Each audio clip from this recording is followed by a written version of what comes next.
All right, so we continue. We continue with the second part of this. And so I need your help here too, of course, in the, say, making this something that we share and put ourselves into. So I will ask you to say participate in some writing on the whiteboard. That's one thing that happens. So I actually want to pull up some sheets that I made for this, and maybe the first one would be the lines that we used in the meditation, because you might have read it, but it might not be clear what it says. And so I'm using this now.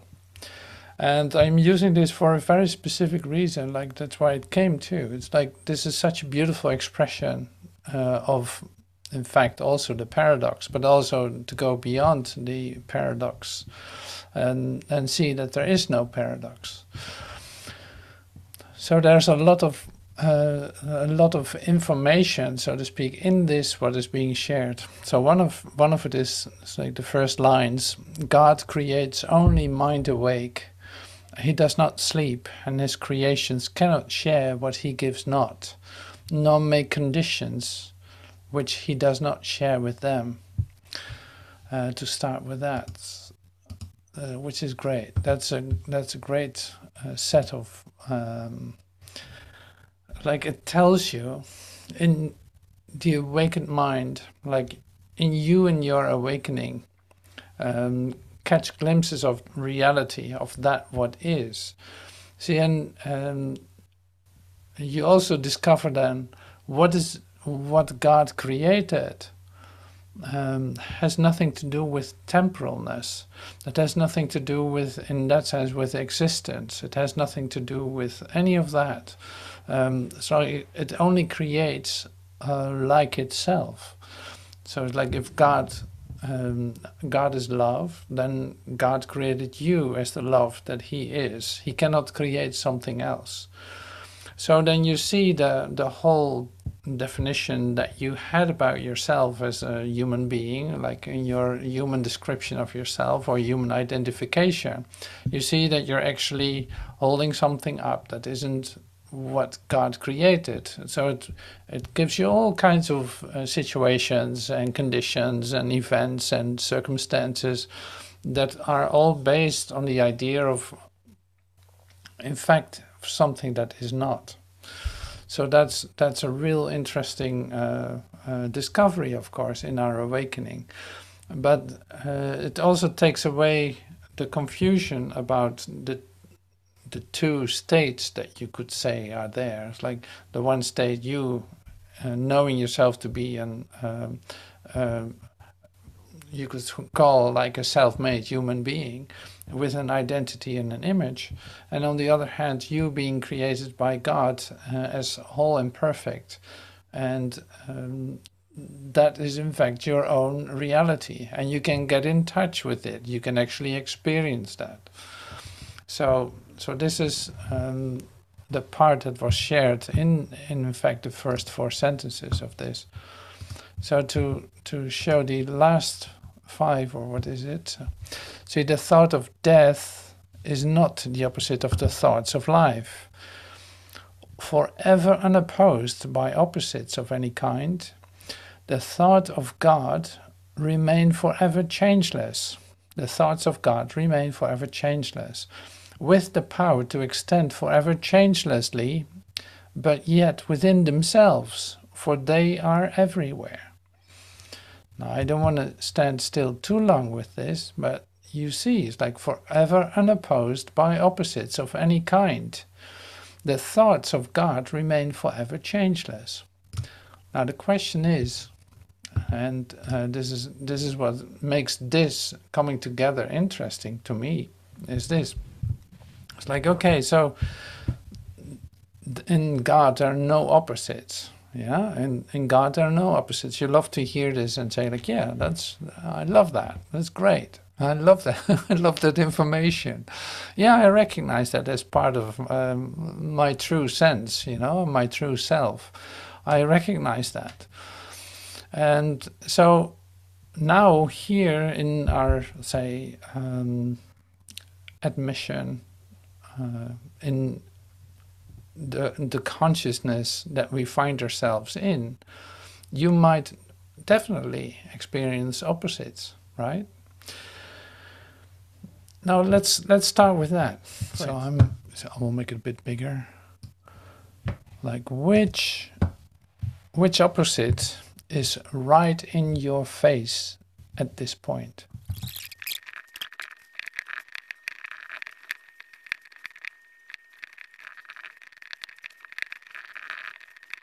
Restlessness versus focus, dedication versus laziness, expansion versus stagnation, pain versus harmony, joy versus sadness, indecision versus wholeness, fear versus peace, love versus fear, lack versus abundance, moving between two opposite worlds, my mind in the mind of God,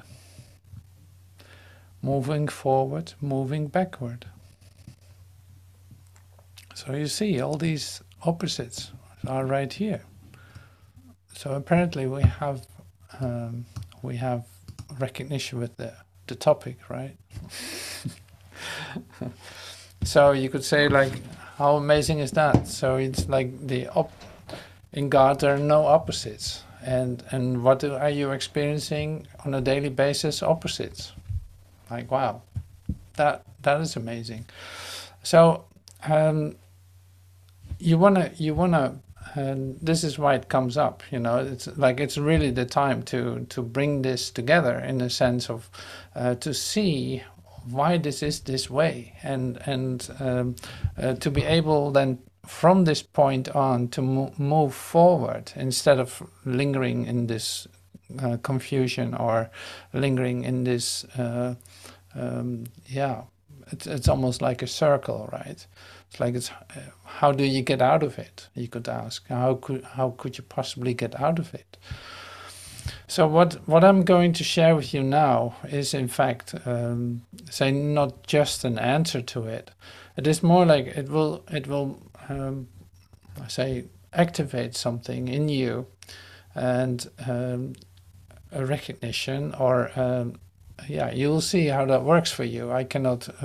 It is so individual how you experience this, but at least for me, when I read again what was given, I like, wow, this is so beautiful. If you see how the clarity with which this is given, literally puts something in place inside of you. Like suddenly something becomes clear. So like I said in the beginning too, this is what I wholeheartedly want to extend to you. In that sense, like if it could be as clear to you as it is to me when I read it, like, yeah, absolutely. So anyway, so I'm see, it's with words so amazing how that goes. Because the tools that we're using is not truth itself either. That's so amazing too. We looked at that before. So here's a fresh set of sheets, so to speak, where we're going to take a look at. And so the paradox of eternal life, introduction. This is today. Taking another look at the obvious of your existence. Like it's obvious for you to face opposites and contradictions. Now here it is. So here are some reminders. Like I do this very systematically. Some reminders. Don't forget here. So this is about the truth of who you are. You are life eternal forever, and extending into the universe forever. You are life eternal forever, and extending into the universe forever. Forever. See, now, it's like you are forever. Like this, you're one with God forever. You're, you know, the love of God itself forever. Nothing can change that. Like these remembrances, or I said in front of it, it's like, remember this. It's like you're going to remember this, and that's not just by recalling the phrases or reading them again, but and I come to this a lot. It's like this asks of you to receive this, and that's where the whole thing happens. Is in fact, like by you receiving this, what is given, you come into an experience. This is also what Joel says in one of his talks. Is like true prayer is experience.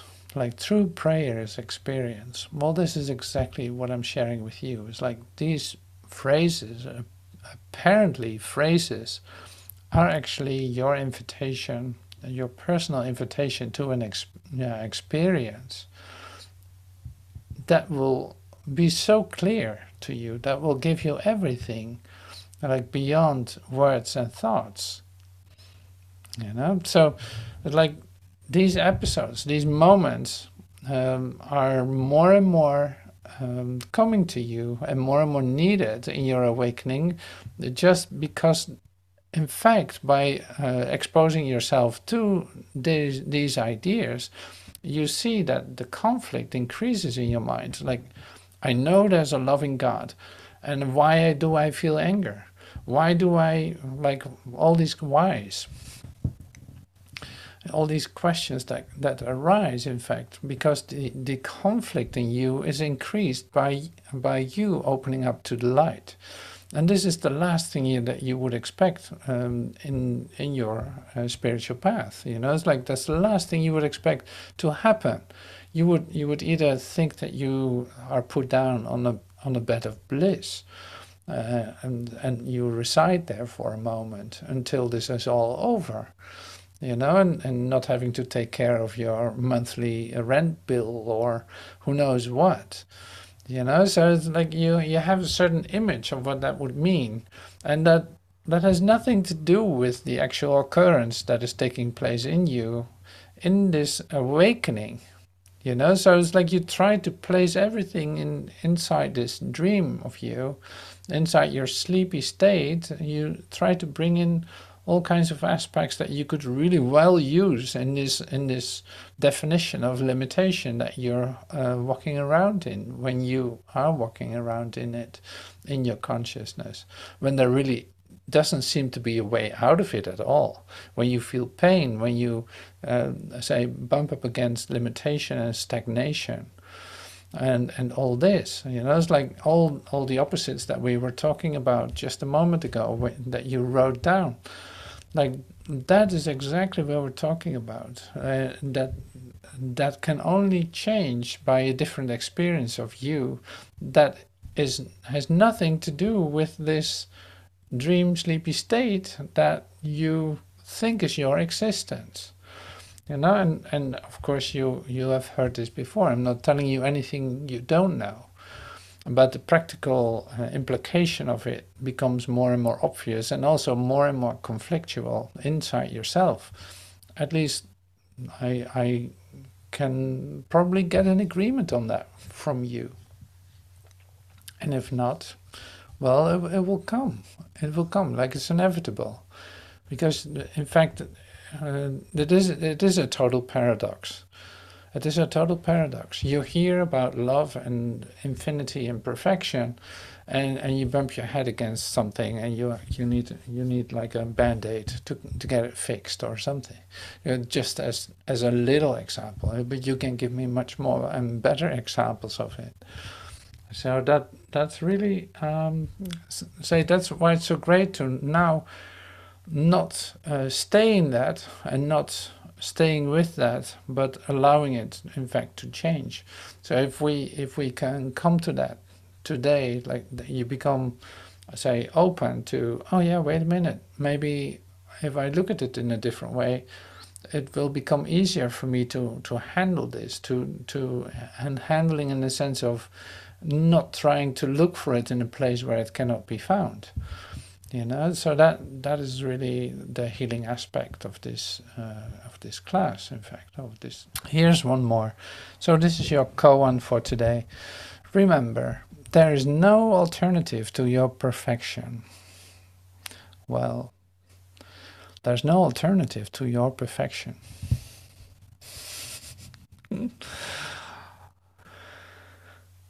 So that's remembering phrase number 2 for today. There's no alternative to your perfection. This is so wonderful. So this is great.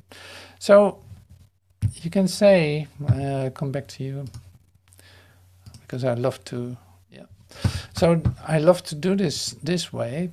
I come back to you and look you right in the face, like here we're talking about, like there's no opposite to perfection.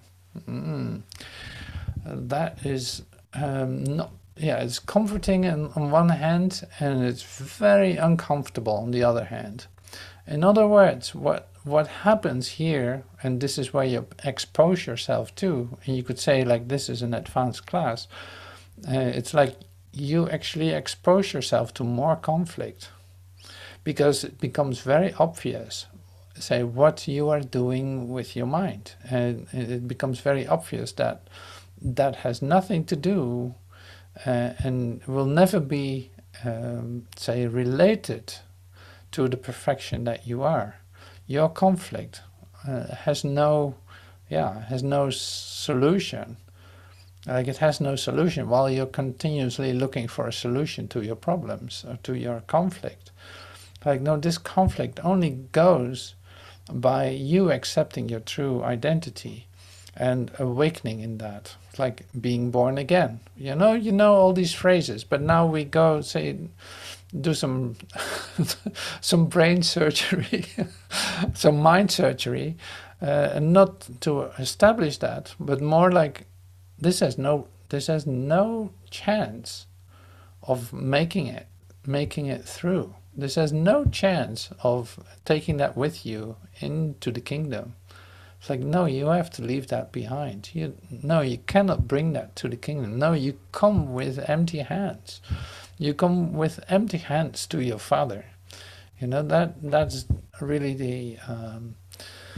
But like I said, we're gonna bring, in fact, this conflict to a real climax. I hope that will happen for you, so that you see it's hopeless to keep holding on to ideas that are actually not helping you at all. So you decide to stay and listen to me. That's really great. I love that.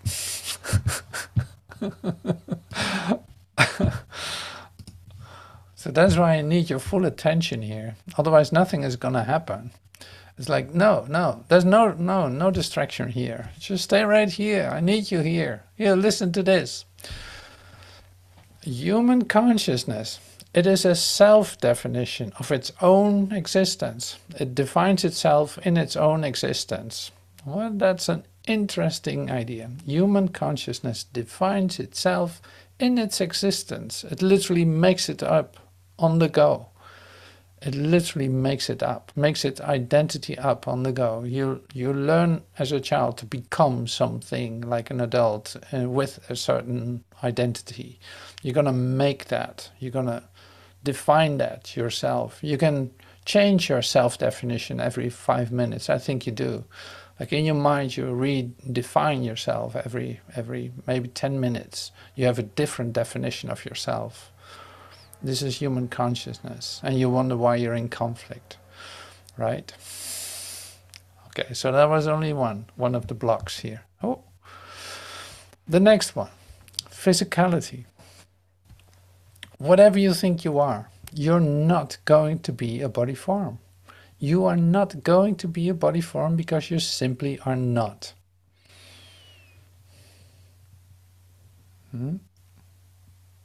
So all the expressions, all the things that you relate to the idea of your body,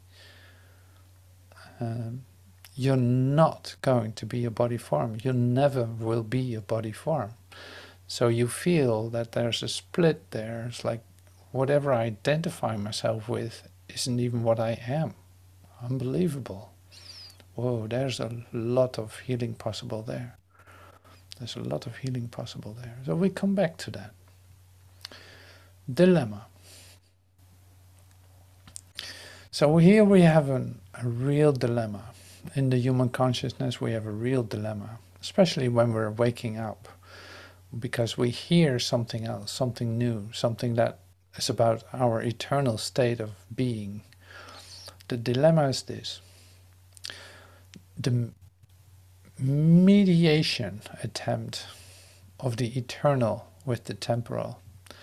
You're trying to combine, to blend the two into one, like your human existence into your spiritual man existence.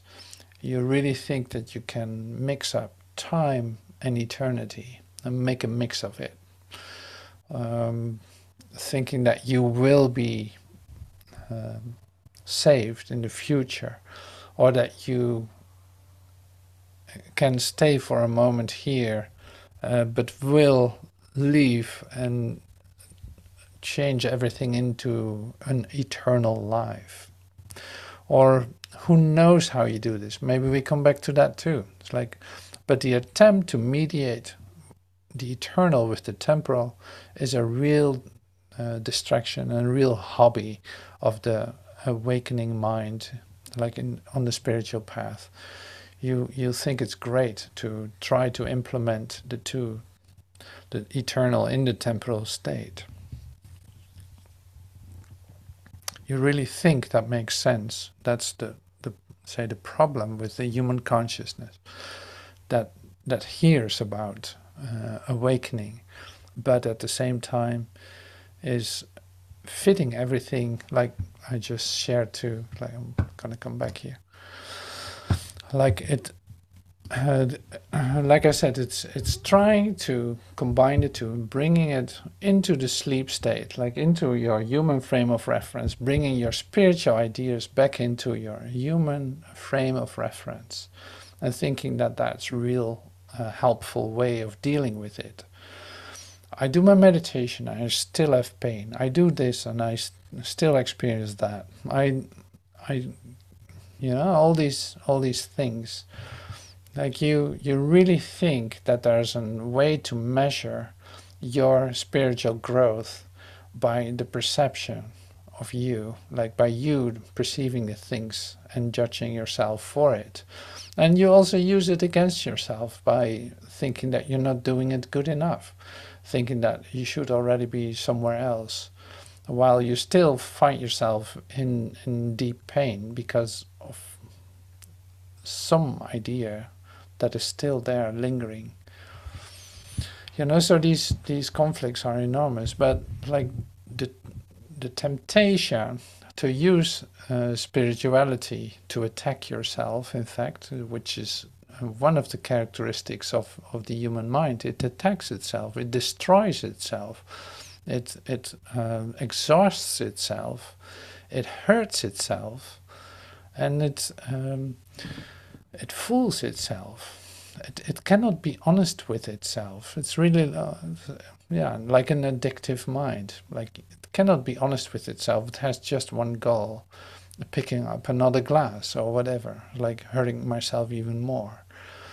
And that is the, say, part of the human mind. So the mind changes in the awakening, sure, but that happens in the moments that you are literally lifted out of this here, having a deep experience of peace, and joining with your brother in one mind. That brings that about. That is your say, deep, profound experience of there is something else, and that something else is what I am. Then you come back to an existence that is has shifted in time, like by you as escaping out of this for a moment, coming back to it, you actually step into a different time already. But still, you find yourself in a temporal sequence of human existence. So why am I saying it like this? It's like the reason why I do this is like this comes back in so many ways that you try to mix the two, try to fit your spiritual discoveries or phrases that you recognize and try to apply them in an say a dualistic setting. You try to do that, and that you better stop doing that. You have no reason to do that because it's not going to be fruitful.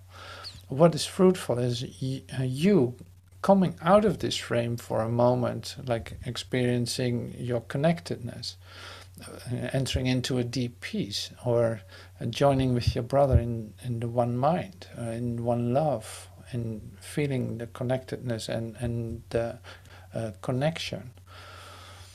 That is going to bring that about. The rest, not at all. Not at all. It's like there's nothing happening in that. It is in fact a distraction.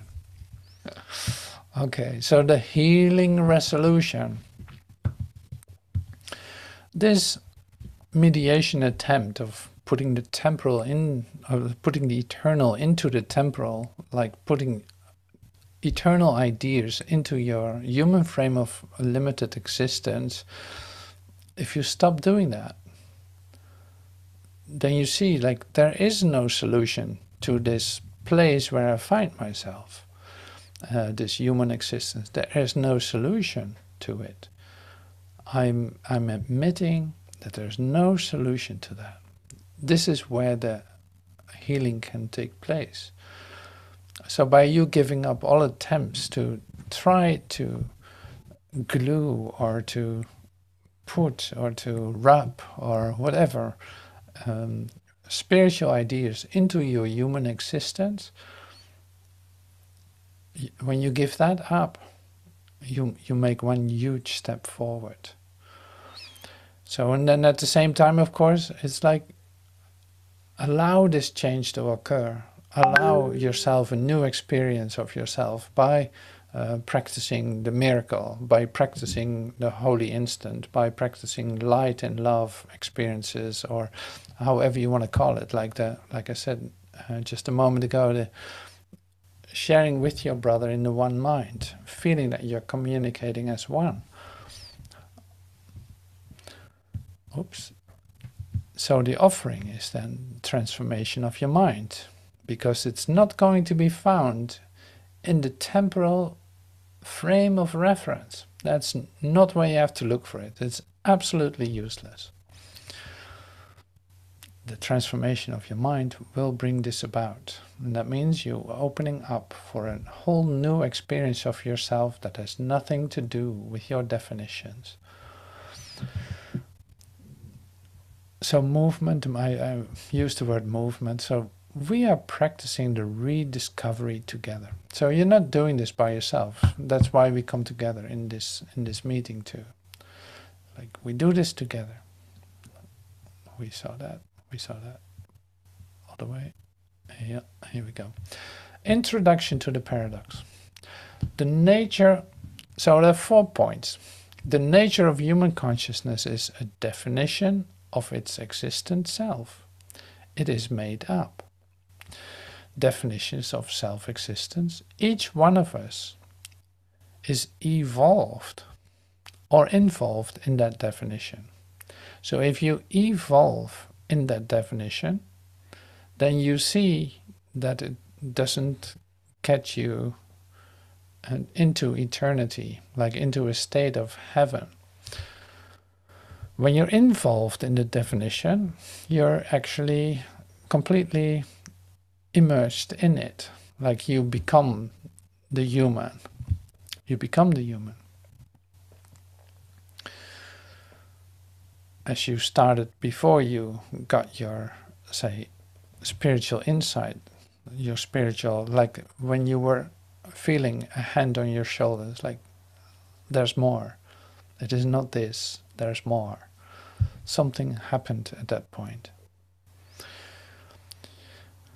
So here's another admission. You use your self-certainty both to deny and affirm the reality of God. And I come with some expressions later on. Like you use your self-certainty both to deny and affirm the reality of God. Christ mind expression. Directly, immediately, and inevitably not accepted by you. It's like, huh? What? Yeah, exactly.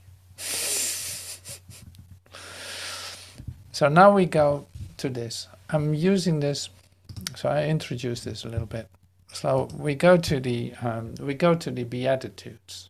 You know, you've read them, and the interesting thing is when you read it. I don't know if you recently read it. You know, the Beatitude is like the Sermon on the Mount of Jesus going onto the mountain. It says like he opens his mouth and starts to speak to his disciples.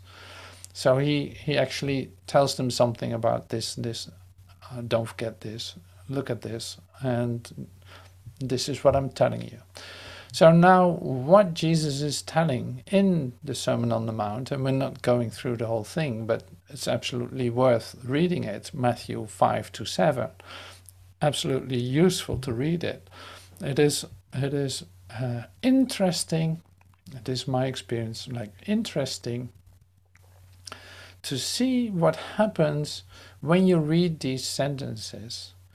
When you read through these sentences, to see what your mind does with it. And an honest admission then can be that you see that this part of your mind with which you read it immediately wants to put it aside, drop it, not doing anything with it. Coming up with an almost like there's a beautiful word for it. See if I can get to it. I'll come to it.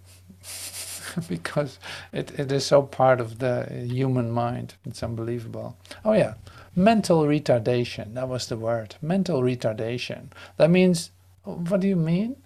No, you heard it. No, you heard it. So you don't have to come with the idea that you didn't hear it. So this is what in the course is called like mental retardation. You behave yourself as if you didn't understand what you heard, using that as an escape to not have to accept what it actually says. So is it nasty if I'm saying these things? I hope you can be okay with that. Like mental retardation, imagine that. But see, let's read some of these Beatitudes and see what happens. But take a look at what your mind does with it. I'm not saying that you have to. Maybe you accept it completely and are in total acceptance of what is being shared. Hey, no problem. That's fantastic. So these are kind of easy still. They're a bit further away. They can be a definition about anyone. And they seem to be general expressions, but they actually only have to do with you. So here we are. Blessed are the poor in spirit, for theirs is the kingdom of heaven. Blessed are those who mourn, for they shall be comforted. Blessed are the meek, for they shall inherit the earth.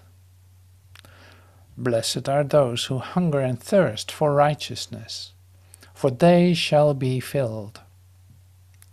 Blessed are the merciful, for they shall obtain mercy. Blessed are the pure of heart, for they shall see God. And this last expression is very lovely to hear too, of course. So that's like great. So I don't know if you noticed something. If not, we're just going to continue. Like these are not all the Beatitudes, like there are more. So I just took 6 out of them. I think there are 8 of them. But they're all great, lovely. Blessed are the meek, for they shall inherit the earth. Blessed are those who hunger and thirst for righteousness, for they shall be filled. Blessed are the merciful, for they shall obtain mercy. Blessed are the pure of heart, pure in heart, for they shall see God. Okay, so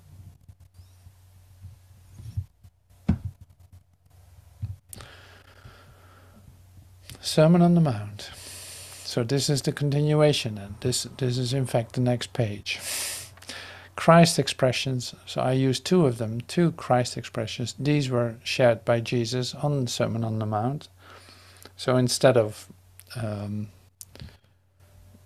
love your friends and hate your enemies, as the human expression would be, this is love your enemy. I say to you, love your enemies. Bless those who curse you. Do good to those who hate you, and pray for those who spitefully use you and persecute you, that you may be sons of your Father in heaven. So this is Christ's expression 1. So the second one is this one. You know this one probably too. Judge not, that ye be not judged. For with what judgment you judge, you will be judged. And with the measure you use, it will be measured back to you. And why do you look at the speck in your brother's eye, but do not consider the plank in your own eye? So you can practice this, of course, anytime. I'm sharing these because of they are so helpful to see what you do with that. To deeply let these expressions sink into your consciousness, to deeply feel them like as the meaning that they have, it takes in fact great courage and great honesty. Like I said, the temptation of mental retardation, or like ignorance, or saying like, well, that's a great expression, and that's a great expression. Let's not accept that. Can be a temptation. I'm just saying these things like as an expression of my my own experience with this. Like, yes, I did that too. Yes, I did that too. To accept this completely will give me, in fact, an experience of something else. Like the active idea of prayer, as Joel Goldsmith said it, it's like it leads to an experience. That's the same here. And that's the invitation here in what I'm presenting here to you. This is not about more concepts. You have enough of them. It is not about a Bible study.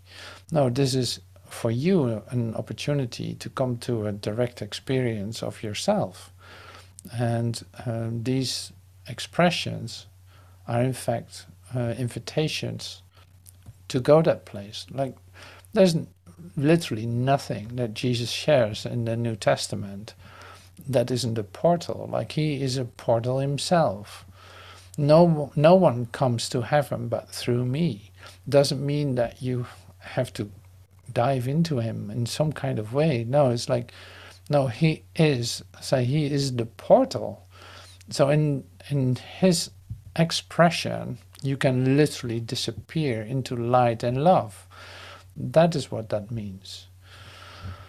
So that is continuously an invitation.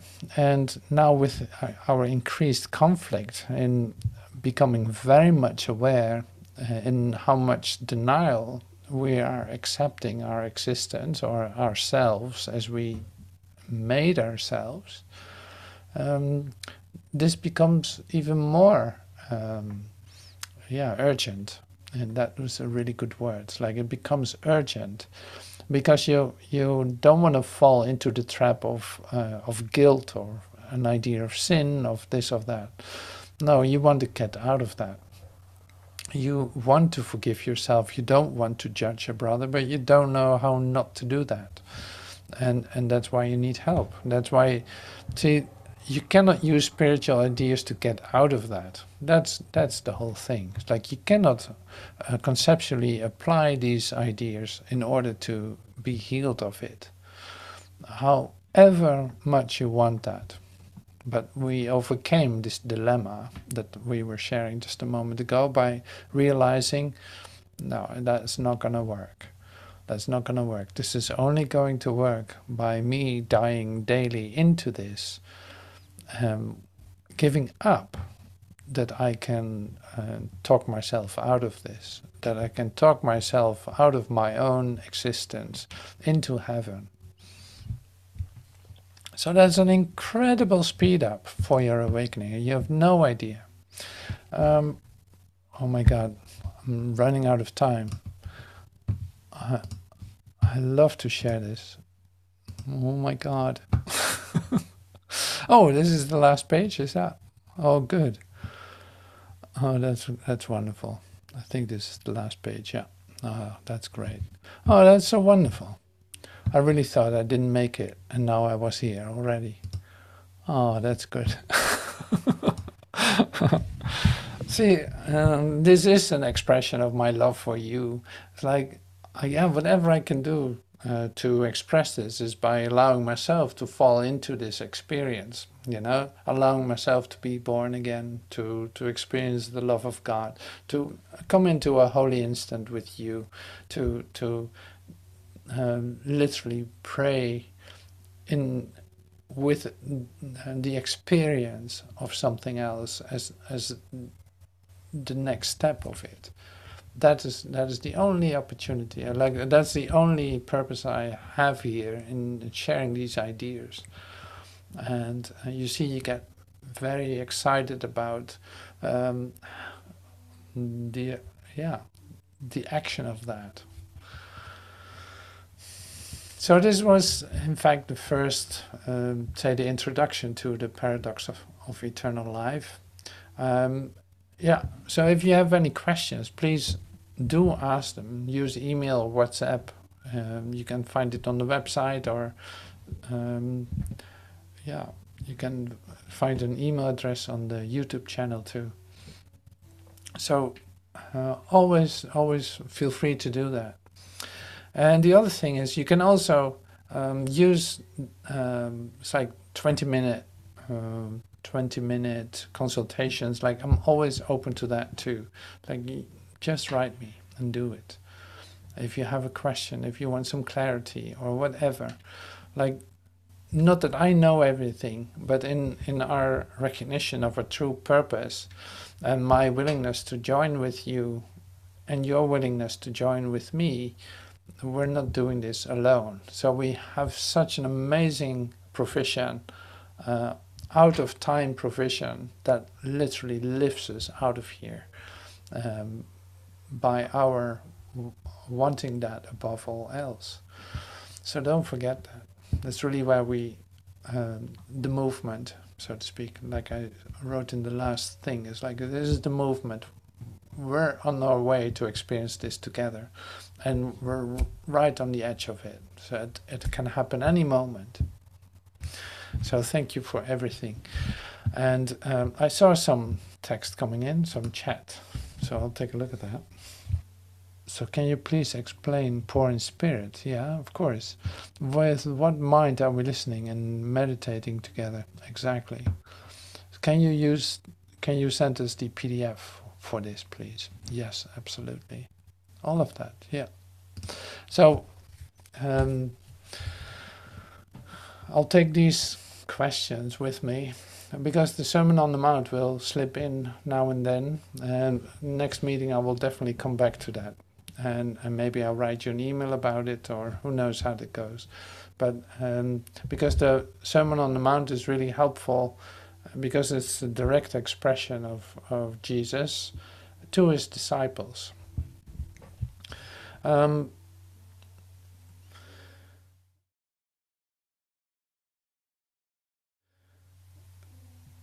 Okay, so one of the questions was like, with what mind are we meditating?